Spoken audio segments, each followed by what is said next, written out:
Welcome to Huawei's Microwave Top O&M Assistant video class. Hello everyone, I am Yang Xiaoshen from the GTS NTD team. Today I will talk about the procedure for replacing the system control, switching, and timing board in dual mode, as well as some important notes.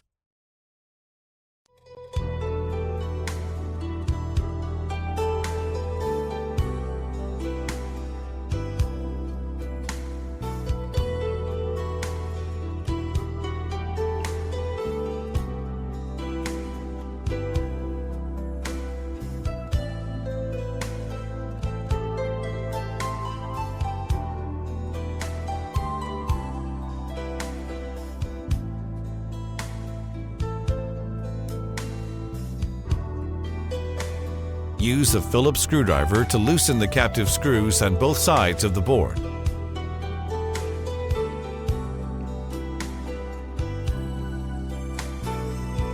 Slide the micro switches on the ejector levers on both sides of the board while pulling the ejector levers outwards.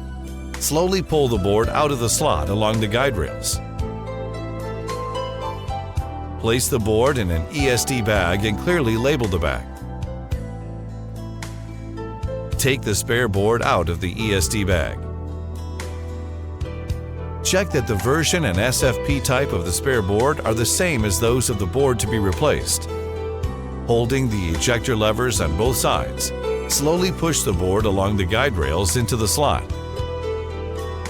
Firmly push the ejector levers on both sides inwards to fit the board into the backplane. Tighten the captive screws on both sides of the board.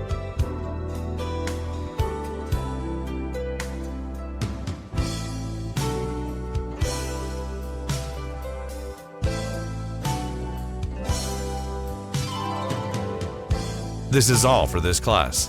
Thanks for your interest. Now, after this class, you know how to replace system control boards in dual mode. See you next class.